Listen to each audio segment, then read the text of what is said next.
Welcome back, and what we're going to do during this particular video is continue down this path of exploring access control, and we're going to do that within the framework of a data classification model. So we're going to talk about data classification. How do we classify data?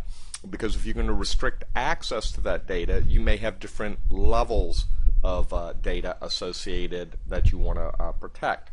And the one that's probably most prevalent out there is the military model. So if you look at the military classification scheme, you have this idea of unclassified information, sensitive but unclassified information, confidential data, secret data, and then top secret data.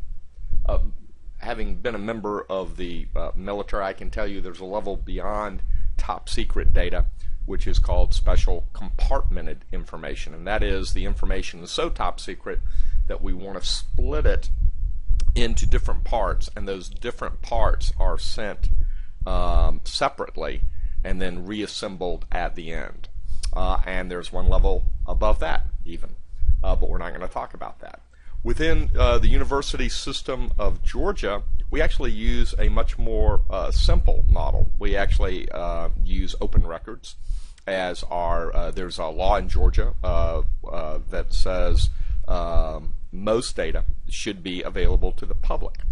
So it's an open records law, and what we do is our data classification scheme is based on Tier 1 being everything that is subject to open records. And so all of those open records are available, and I don't really need to protect it too much because anybody can just write a letter or send an email saying, hey, I want access to this information, and to gain access to it. So we don't spend a lot of time there because it could be in the front page of a newspaper.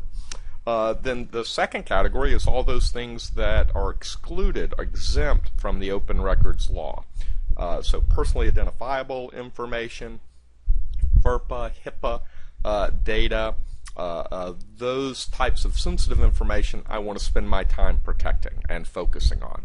And so that's where we have built our data classification model within USG. And as you can see here, this is the model associated with the U.S. military. And as I said, there's actually two tiers beyond top secret, or you could say maybe the military considers them subcategories. All right, and the idea behind here is that each user of information asset has a security level, and each segment of data has a security level associated with it.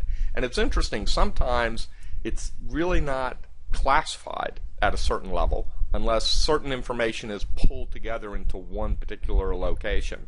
And this sometimes will cause problems. You'll have information within the military, for example, that was classified secret, but you could go find on the CNN website. And what it was is most of the information was there, but there were some small components that were not, that led to that different classification. And then sometimes your security classification of data will change over time. What may be embargoed information or classified information at a certain point later on everybody knows about, and it's not classified at that particular point. So anyway, you've got these roles and security clearances that are associated with data, and it should fit your organization. As you might imagine, this goes back to the need-to-know principle, which we talked about during the last video in terms of access control. Security clearances provide a mechanism of limiting access to information to make sure that it's aligned with what you need within the organization.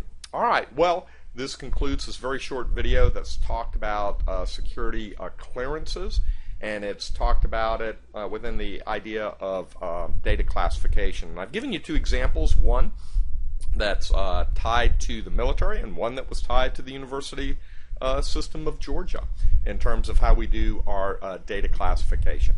Thanks for listening to the video, and what we're going to do is finish up during the next video our look at access controls before moving into security architecture models.